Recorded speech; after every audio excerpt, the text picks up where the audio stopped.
मातरम, जय हिंद, जय भारत। दोस्तों, आज मैं 22-23 दिसंबर 2025 का डेली करंट अफेयर लेकर उपस्थित हूं। दोस्तों, यह वीडियो हर परीक्षा के लिए महत्वपूर्ण है और मेरा हमेशा प्रयास रहा है कि बेहतर कंटेंट, बेहतर जानकारी और रिकॉर्डों से अपडेट आप रहें। तो दोस्तों, ये मैं वीडियो प्रारंभ कर रहा हूं। ये रहा पहला क्वेश्चन। हाल में पीएम मोदी ने कहा 10,601 करोड़ के फर्टिलाइजर प्लांट का उद्घाटन किया। गाइस, इस प्रश्न का सही उत्तर निम्न ऑप्शनों में ऑप्शन ए डिब्रूगढ़ इस प्रश्न का सही उत्तर है।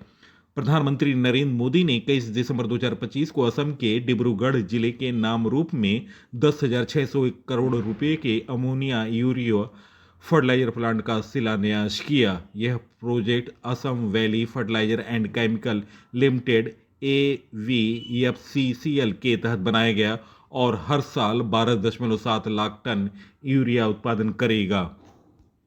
Next question, under 19 Asia cup 2025 किसने जीता? गाइस, इस प्रश्न का सही उत्तर निम्न ऑप्शनों में ऑप्शन ए पाकिस्तान इस प्रश्न का सही उत्तर है। Option A. दोस्तों, फाइनल मैच खेला गया दुबई में आईसीसी एकेडमी ग्राउंड में और दोस्तों फाइनल की तिथि थी 21 दिसंबर 2025। परिणाम रहा पाकिस्तान अंडर 19 ने भारत अंडर 19 को 191 रन से हराया। पाकिस्तान की पारी 50 ओवर में 347 रन बनाए 8 विकेट पर। जवाब में भारत की पारी 26.2 ओवर में 156 रन पर ऑल आउट हो गई।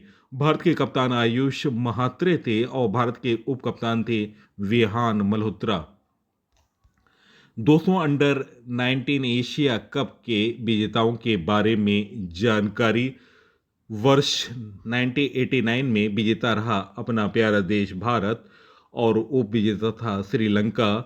2003 में भारत विजेता बना, उप विजेता था श्रीलंका। और दोस्तों 2012 में भारत और पाकिस्तान संयुक्त विजेता रहे। 2013-14 में भारत विजेता बना, पाकिस्तान उप विजेता बना। 2016 में भारत विजेता बना, श्रीलंका उप विजेता बना। 2017 में अफगानिस्तान विजेता बना, पाकिस्तान उप विजेता बना। 2018 में भारत विजेता बना, श्रीलंका उप विजेता रहा। दोस्तों 2019 में भारत विजेता बना और बांग्लादेश उप विजेता बना। 2021 में भारत विजेता बना, श्रीलंका उप विजेता बना। 2023 में बांग्लादेश विजेता बना और दोस्तों 2023 में उप विजेता यूएई यानी संयुक्त अरब अमीरात। 2024 में बांग्लादेश विजेता बना और अपना प्यारा देश भारत उप विजेता था। 2025 में पाकिस्तान विजेता बना और उप विजेता था अपना प्यारा देश भारत। तो दोस्तों, ये रहा एसीसी अंडर 19 एशिया कप के विजेताओं के बारे में जानकारी। दोस्तों, स्पोर्ट्स करंट अफेयर महत्वपूर्ण जानकारी है, आप इसे नोट डाउन करें। आईसीसी चैंपियन ट्रॉफी 2025 भारत विजेता बना। आईसीसी महिला क्रिकेट विश्व कप 2025 भारत विजेता बना। महिला कबड्डी विश्व कप 2025 भारत विजेता बना। पहला ब्लाइंड महिला T20 क्रिकेट विश्व कप भारत ने जीता। एशिया कप क्रिकेट 2025 भारत ने जीता। बैडमिंटन ऑस्ट्रेलियाई ओपन 2025 पुरुष एकल का खिताब जीता लक्ष्य सेन भारत के। वर्ल्ड पैरा एथलेटिक चैंपियनशिप 2025 में भारत के कुल पदकों की संख्या थी 22। जूनियर मेंस हॉकी विश्व कप 2025 जर्मनी ने जीता। दोस्तों, ये जर्मनी का 8वां खिताब था। एशिया कप हॉकी 2025 भारत ने जीता। South Asian Football Federation Cup 2025 Bharat ने जीता। तो दोस्तों, ये रहे महत्वपूर्ण sports current affair. Next question, हाल में कहाँ विजयपुरम कैंपस में GNZ पोस्ट ऑफिस का उद्घाटन किया गया? गाइस, इस प्रश्न का सही उत्तर ऑप्शन बी जम्मू कश्मीर इस प्रश्न का सही उत्तर है। जम्मू कश्मीर में एम्स विजयपुर परिषद में पहला GN डाकघर खोला गया।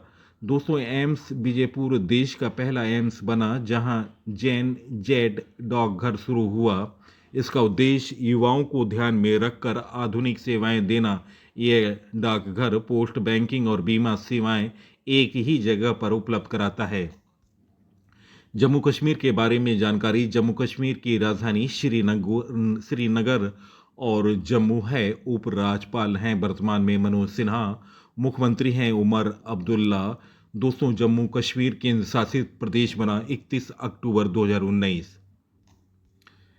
दोस्तों, 2025 में प्रथम भारत के पहले बिजली से चलने वाले रॉकेट का नाम है वायुपुत्र। अत्यधिक गरीबी से मुक्त होने वाला भारत का पहला राज्य केरल है। आधिकारिक रूप से दुनिया का पहला कैशलेस देश स्वीडन बना। राफेल विमान में उड़ान भरने वाली भारत की पहली राष्ट्रपति श्रीमती द्रौपदी मुर्मू बनी। मासिक धर्म के लिए संवेदन अवकाश देने वाला पहला राज्य कर्नाटक बना। भारत का पहला झुग्गी मुक्त शहर चंडीगढ़ बना। वन्य जीव अधिनियम 1972 में संशोधन करने वाला पहला राज्य केरल बना। भारत का पहला चीता सफारी की शुरुआत कूनो राष्ट्रीय उद्यान मध्य प्रदेश में हुआ। भारत की पहली मानसिक स्वास्थ्य राजदूत दीपिका पादुकोणे बनी। भारत का पहला सेमीकंडक्टर नवाचार संग्रहालय हैदराबाद में स्थापित हुआ। तो दोस्तों, ये रहे 2025 में प्रथम। नेक्स्ट क्वेश्चन, सभासार एआई टूल किस मंत्रालय ने विकसित किया? गाइस, इस प्रश्न का सही उत्तर निम्न ऑप्शनों में ऑप्शन ए पंचायती राज मंत्रालय, ऑप्शन ए इस प्रश्न का सही उत्तर है। दोस्तों, केंद्र सरकार ने सभासार एआई टूल लॉन्च किया। यह टूल ऑडियो और वीडियो रिकॉर्डिंग से स्वतः मिनट्स ऑफ मीटिंग एमओएम तैयार करता है। पंचायती राज मंत्रालय ने इसे विकसित किया है। टूल का उद्देश्य ग्राम सभाओं की चर्चाओं को डिजिटल रूप से सुरक्षित और व्यवस्थित करना। इसमें एआई और नेचुरल लैंग्वेज प्रोसेसिंग एनएलपी तकनीक का उपयोग किया गया। यह टूल बहुभाषी अनुवाद भी कर सकता है, जिसमें भाषणी प्लेटफॉर्म का इस्तेमाल होता है। एआई से संबंधित महत्वपूर्ण जानकारी। Current affair. गूगल ने ताइवान में अपना सबसे बड़ा एआई हार्डवेयर इंजीनियरिंग केंद्र खोला। भारतीय रेलवे ने मालगाड़ियों की सुरक्षा के लिए एआई आधारित दृष्टि प्रणाली शुरू की। शिक्षा मंत्रालय ने घोषणा किया है कि 2026-27 सत्र के सभी स्कूलों में कक्षा 3 से कृत्रिम बुद्धिमत्ता एआई का पाठ्यक्रम शामिल किया जाएगा। अमेरिका के बाद दुनिया का सबसे बड़ा गीगावाट स्केल एआई भारत के विशाखापट्टनम में बनाया गया। दोस्तों, एआई से संबंधित नवीनतम करंट अफेयर लगातार मैं जारी रखा हूं और महत्वपूर्ण जानकारी है, आप इसे नोट डाउन करें। अल्बानिया ने दुनिया के पहले एआई कैबिनेट मंत्री की नियुक्ति की। असम ने क्षेत्रीय भाषा में भारत की पहली AI news anchor Ankita launch की। महाराष्ट्र में देश की पहली एआई यूनिवर्सिटी बनेगी। स्टैनफोर्ड यूनिवर्सिटी और आर्क इंस्टीट्यूट यूएसए ने मिलकर विश्व का पहला एआई जनरेटेड जीनोम तैयार किया। दिल्ली सरकार ने भारत का पहला शहर केंद्रित AI innovation engine AI grind पहल शुरू की। तो दोस्तों, ये रहा एआई से संबंधित current affair. Next question, Israel ने किस देश में 2026 में दूतावास खोलने की घोषणा की? गाइस, इस प्रश्न का सही उत्तर निम्न ऑप्शन में ऑप्शन सी फिजी इस प्रश्न का सही उत्तर है। इजराइल ने घोषणा की है कि वह 2026 में फिजी में दूतावास खोलेगा। यह कदम प्रशांत क्षेत्र में इजराइल की मौजूदगी बढ़ाने के लिए उठाया गया। फिजी में ही जेरूसलम इजराइल अपना दूतावास खोला है। नया दूतावास दोनों देशों के बीच संबंधों को मजबूत करेगा। दोस्तों, इजराइल के बारे में जानकारी। इजराइल की स्थापना 14 मई 1948 में हुई। इजराइल की राजधानी यरूशलेम है। धर्म है इजराइल का यहूदी धर्म। राष्ट्रपति हैं आइजैक हरजोग। प्रधानमंत्री हैं बेंजामिन नेतन्याहू। पड़ोसी देश हैं इजराइल के लेबनान, सीरिया, जॉर्डन और मिस्र।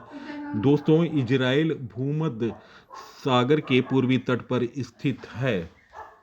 दोस्तों, फिजी के बारे में जानकारी। स्थान है दक्षिणी प्रशांत महासागर में स्थित है। राजधानी सुवा है और मुद्रा है फिजी डॉलर और प्रधानमंत्री हैं सीटी वेनी राबुका।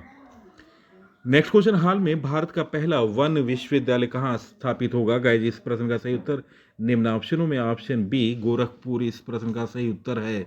भारत का पहला वन विश्वविद्यालय उत्तर प्रदेश के गोरखपुर में स्थापित होगा। यह विश्वविद्यालय 125 एकड़ भूमि पर बनाया जाएगा। विश्वविद्यालय का स्थान जटायु संरक्षण और प्रजनन केंद्र के पास होगा, जो पहले से ही वन्य जीव संरक्षण के लिए जाना जाता है। दोस्तों, महत्वपूर्ण जानकारी, परियोजना के लिए लगभग 621 करोड़ रुपए का बजट तय किया गया। विश्वविद्यालय का नाम है Uttar Pradesh forestry and horticulture university. यह संस्थान वानिकी, वन्य जीव और पर्यावरण विज्ञान की पढ़ाई और शोध पर केंद्रित होगा। यह छात्रों को डिग्री और डिप्लोमा कोर्स उपलब्ध कराए जाएंगे। नेक्स्ट क्वेश्चन, हाल में गणित दिवस कब मनाया गया? गाइस, इस प्रश्न दोस्तों हाल में राष्ट्रीय गणित दिवस कब मनाया गया? गाइस, इस प्रश्न का सही उत्तर ऑप्शन ए 22 दिसंबर इस प्रश्न का सही उत्तर है।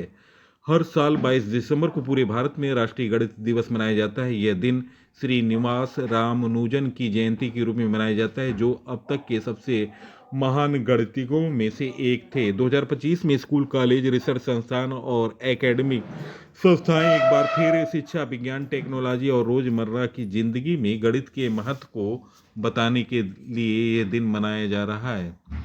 दोस्तों, महत्वपूर्ण दिवस, 1 दिसंबर को विश्व एड्स दिवस के साथ बीएसएफ स्थापना दिवस के साथ दोस्तों नागालैंड दिवस मनाया गया। 2 दिसंबर को अंतर्राष्ट्रीय दास्तान उन्मूलन दिवस के साथ राष्ट्रीय प्रदूषण निवारण दिवस, विश्व कंप्यूटर साक्षरता दिवस। 3 दिसंबर को अंतर्राष्ट्रीय विकलांग दिवस। 4 दिसंबर को राष्ट्रीय चीता दिवस के साथ भारतीय नौसेना दिवस के साथ अंतर्राष्ट्रीय बैंक दिवस। 5 दिसंबर को विश्व मृदा दिवस के साथ अंतर्राष्ट्रीय स्वयंसेवक दिवस। 6 दिसंबर को महापरिनिर्वाण दिवस।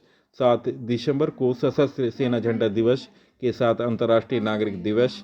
9 दिसंबर को अंतर्राष्ट्रीय भ्रष्टाचार विरोधी दिवस।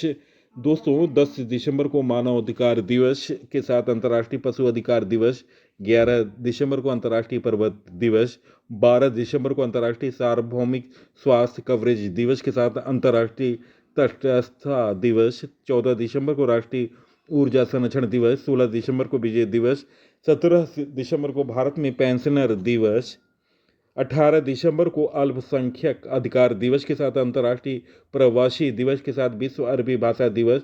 19 दिसंबर को गोवा मुक्ति दिवस। 21 दिसंबर को विश्व ध्यान दिवस और दोस्तों 22 दिसंबर को राष्ट्रीय गणित दिवस मनाया गया। तो दोस्तों, ये रहा दिसंबर माह के महत्वपूर्ण दिवस के बारे में जानकारी। नेक्स्ट क्वेश्चन, हाल में किस राज्य सरकार ने कावेरी बेसिन में उद बिलाव संरक्षण पहल का अनावरण किया? गाइस, इस प्रश्न का सही उत्तर ऑप्शन बी तमिलनाडु इस प्रश्न का सही उत्तर है। तमिलनाडु की राजधानी चेन्नई है। वर्तमान मुख्यमंत्री हैं एम.के. स्टालिन। गवर्नर हैं आर.एन. रवि। दोस्तों, लोकसभा की सीट है 39, राज्यसभा की सीट है 18 और विधानसभा की सीट है 234। दोस्तों, भारत का सबसे बड़ा दक्षिणी राज्य है तमिलनाडु। और दोस्तों, सबसे ज़्यादा लोहा का उत्पादक भी कर्नाटक में होता है। तमिलनाडु सरकार ने कावेरी नदी डेल्टा में पाई जाने वाली एक कमजोर प्रजाति स्मूथ कोटेड ऊदबिलाव की सुरक्षा के लिए खास संरक्षण पहल शुरू की। यह कार्यक्रम ऊदबिलाव की आबादी का अध्ययन करने, उनके रहने की जगह को बेहतर बनाने और ऊदबिलाव और स्थानीय मछुआरे समुदाय के बीच टकराव को कम करने पर केंद्रित है। दोस्तों, नेक्स्ट क्वेश्चन, हाल में IIFL फाइनेंस ने किसे अपना अध्यक्ष नियुक्त किया? गाइस, इस प्रश्न का सही उत्तर ऑप्शन बी BP कानूनगो इस प्रश्न का सही उत्तर है। दोस्तों, भारत के वित्तीय क्षेत्र में एक महत्वपूर्ण नेतृत्व विकास के IIFL फाइनेंस में BP कानून को अपने बोर्ड का गैर कार्यकारी अध्यक्ष नियुक्त किया गया। यह नियुक्ति कंपनी के बोर्ड तत्काल प्रभाव से स्वीकृत की गई है, जिसमें भारत की प्रमुख गैर बैंकिंग वित्तीय कंपनी NBFC को केंद्रीय बैंकिंग और नियामकीय क्षेत्र का गहन अनुभव प्राप्त होगा। दोस्तों, हाल में नई नियुक्तियां BPL कानूनों को IIFL फाइनेंस का अध्यक्ष नियुक्त किया गया। शैलेश चंद्र को अंतर्राष्ट्रीय ऑटोमोबाइल निर्माता संगठन का अध्यक्ष चुना गया। अजय कुमार शुक्ला को PNB हाउसिंग फाइनेंस में नए MD एंड CEO बने। NCAER ने सुरेश गोयल को अपना महानिदेशक नियुक्त किया। गूगल ने अमीन वहादत को एआई इंफ्रास्ट्रक्चर दोस्तों गूगल ने अमीन वहादत को एआई इंफ्रास्ट्रक्चर के लिए नया चीफ टेक्नोलॉजिस्ट नियुक्त किया। टाइम मैगजीन ने नील मोहन को 2025 का सीईओ ऑफ द ईयर नामित किया। हेनरिक ब्राउन को कोका कोला का अगला सीईओ नियुक्त किया गया। बीएमडब्ल्यू ने मिलान नेडेलजकोविक को नया सीईओ नियुक्त किया। मेटा इंडिया ने अमन जैन को सार्वजनिक नीति का नया प्रमुख नियुक्त किया। तो दोस्तों ये रहे नई नियुक्तियां 2025 से संबंधित जानकारी। नेक्स्ट क्वेश्चन, हाल में किसे किसे ट्रांसफार्मे दोस्तों इसे फिर से सुने, हाल में किसे transformational leader of the year award मिला? गाइस इस प्रश्न का सही उत्तर निम्न ऑप्शनों में ऑप्शन सी जय शाह इस प्रश्न का सही उत्तर है। दोस्तों NDTV Indian of the year 2025 समारोह में जय शाह को भारत और विश्व क्रिकेट में उनके व्यापक और दूरगामी योगदान के लिए transformational leader of the year पुरस्कार से सम्मानित किया गया। यह सम्मान उनके 2019 से 2024 के बीच भारतीय क्रिकेट कंट्रोल बोर्ड बीसीसीआई के सचिव के रूप में किए गए उन बड़े सुधारों की मान्यता है जिनका प्रभाव आज भी क्रिकेट जगत में स्पष्ट रूप से दिखाई देता है। दोस्तों नवीनतम पुरस्कारों के बारे में जानकारी 2025 प्रधानमंत्री नरेंद्र मोदी प्रधानमंत्री नरेंद्र मोदी ने इथोपिया का सर्वोच्च सम्मान द ग्रेट ऑनर निशान ऑफ इथोपिया मिला। प्रधानमंत्री नरेंद्र मोदी को ओमान का सर्वोच्च नागरिक सम्मान ऑर्डर ऑफ ओमान से सम्मानित किया गया। फीफा पुरुष खिलाड़ी ऑफ द ईयर 2025 चुना गया। ओस्मान डेम्बले को दिव्यांग जन सशक्तिकरण में नवाचार के लिए प्रतीक माधव को राष्ट्रीय व्यक्तिगत उत्कृष्टता पुरस्कार से सम्मानित किया गया। आलिया भट्ट को गोल्डन ग्लोब होराइजन अवार्ड मिला। सुप्रिया साहू ने संयुक्त राष्ट्र का सर्वोच्च पर्यावरण सम्मान जीता। नैना कालू ने 2025 टर्नर प्राइज जीता। सीआरपीएफ अधिकारी दिनेश खट्टक को गृह मंत्री का दक्षता पदक प्राप्त हुआ। तो दोस्तों ये रहे नवीनतम पुरस्कारों से संबंधित जानकारी 2025। नेक्स्ट क्वेश्चन, हाल में किसने सैफ महिला क्लब चैंपियनशिप 2025 जीता? गाइस इस प्रश्न का सही उत्तर निम्न ऑप्शनों में option B East Bengal FC ने नेपाल एपीएफ को हराया। दोस्तों ईस्ट बंगाल एफसी ने नेपाल के एपीएफ के खिलाफ 3-0 की शानदार जीत के साथ पहले सैफ महिला क्लब चैंपियनशिप 2025 खिताब जीत लिया। इस प्रतियोगिता का फाइनल नेपाल के काठमांडू स्टेडियम में हुआ। दोस्तों प्रश्नों का चयन और पीसी सर की लगातार मेहनत और बेहतर जानकारी निश्चित तौर से आपको पसंद आई होगी। आप इस वीडियो को सोशल साइटों और स्टडी ग्रुपों पर शेयर करें। इसी के साथ मैं इस अंक से विदा ले रहा हूं। अगले अंक में आपसे मुलाकात होगी। तब तक के लिए नमस्कार, वंदे मातरम, जय हिंद, जय भारत।